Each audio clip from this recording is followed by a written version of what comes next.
Welcome to the Enderverse book review series. Today we're starting with the first book, Earth Unaware, written by Orson and Aaron Johnston in 2013. It is the first book chronologically in the Enderverse series, and although it doesn't give us specific dates of when it's supposed to have taken place, we know it occurs 100 years before Ender's Game. We also know that the moon is colonized at this point, and there's a developed city there called Luna, and that we have miners mining for minerals in the Kuiper Belt. The book follows three main storylines. There's the Venezuelans, who are free miners in the Kuiper Belt, and the main character there is Victor Delgado. The second storyline is Juke Limited, which is a corporation, a mining corporation, very wealthy, run by Uko Jukes, and whose son Lem Jukes is the focus of this book's storyline. And he is out in the Kuiper Belt trying out a new gravity laser. It also follows, in the third storyline, it follows the MOPs, which are the Mobile Operations Police. And the main character here is Widow Toole, who is their captain. You can see how these three storylines are going to lead to Ender's Game. The Venezuelans are the ones who spot the formic ship coming first, and Juke Limited has the resources to deal with the incoming threat, and the MOPs are basically the task force that's going to handle the invasion on the ground.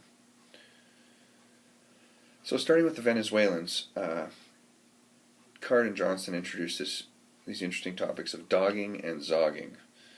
So basically, zogging is when you marry into a different free mining culture or ship.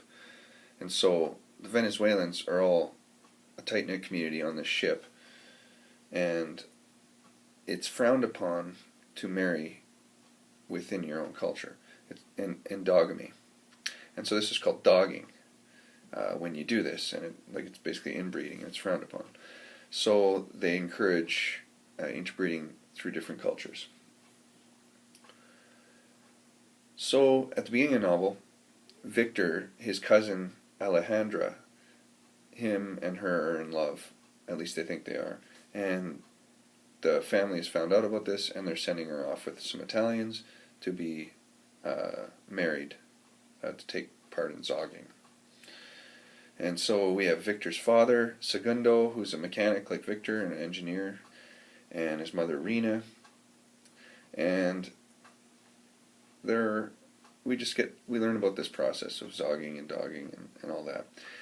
His cousin Edamar runs the Eye, which is basically a reconnaissance tool used to check for incoming asteroids and things that might hit the ship. And she notices a great distance away a ship traveling at light speed, and this is in fact the formic scout ship that is taking part in the first formic war. So they come up with a plan, and they're going to try and intercept the ship and see if they can stop it before it reaches Earth. The second storyline follows Juke Limited's Lem Jukes, who is the son of Uko Jukes, as I said, and he's out to make a name for himself. He's got a really bad relationship with his dad. His dad's really hard on him, and he just wants to make his own name. He's a bit of a Bruce Wayne type character, a playboy, and a eligible bachelor. They've a new invention called the glaser, gravity laser, that will just vaporize the asteroid, and then they'll use magnets to pick up all the minerals. In a much more efficient process than mining for the minerals and extracting them. Interesting character on his ship is Chubbs, who we find out later has been sent along by his father to protect Lem, and is actually the true commander of the ship.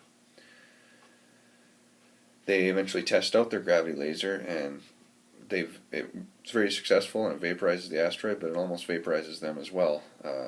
And he rushes ahead, uses it before he's aware of its full potential. The MOP's storyline, the Mobile Operations Police with Widow Toole, shows him recruiting elite soldiers for his unit, and they basically go into countries and and fix problems, like a joint task force or the CIA or similar type elite unit. And this is where we first meet Mazer Rackham, who's a Maori soldier with the New Zealand Army. And we know him later in Ender's Game as the one who trains Ender Wiggin, because he's the one who won the Formic Wars. However, in the recruiting process, Mazer fails the recruiting process because he undergoes a bunch of torture and withstands torture instead of trying to escape. So Wit tells him he doesn't make the elite team. But at the end of the novel, he regrets this and wishes he would have accepted him because he needs more men. So we're going to see more of Mazer in the next novel. So eventually, the Venezuelans, after Alejandra goes and joins the Italians, they try to catch up to the Italians to warn them that the Formics are coming, but by the time they get there, the Italian ship has been destroyed, and they pursue a rescue mission, trying to rescue as many of the Italians as they can. I think they save 9 in total and get them onto their ship, and then they try to head to Way Station 4 to warn more people about the Formic invasion. They make enemies with Lem Jukes, who bumps them off their asteroid, and eventually they reconcile enough to form a joint attack with the Formic ship near the end of the novel, which is unsuccessful, and most of the Venezuelans are killed, except for the women and children, who go on this Woohoo ship, which is a Chinese mining corporation. And that's where we leave them at the end of the novel. Victor Delgado recommends that he be sent in a quick ship back to Earth with a data cube to send the message of the Formic invasion. Basically, a quick ship is what the mining companies put all their resources in once they're extracted, and then they send them to Luna, which is the developed city on the moon, and it's cashed in automatically, and then they get the money they need. So and they're not meant for human transportation, but he thinks he can rig it up so he can do it. It's basically an 8-month travel, billions of kilometers from the edge of the solar system, Kuiper Belt, back to Luna, to warn people of the Formic invasion. So at the end of the novel, we have Victor arriving at the moon and trying to deal with the bureaucracy that is the world of Luna. The first time I read this book, I thought it was kind of slow going, and it took a lot to get into it, and I find the next 2 books are a lot quicker and a lot more action. But this time I really enjoyed it the second time reading it, because I knew it was coming, and I enjoyed the world building, the cultural examination of life in the Kuiper Belt, the mixing between corporates and free miners, the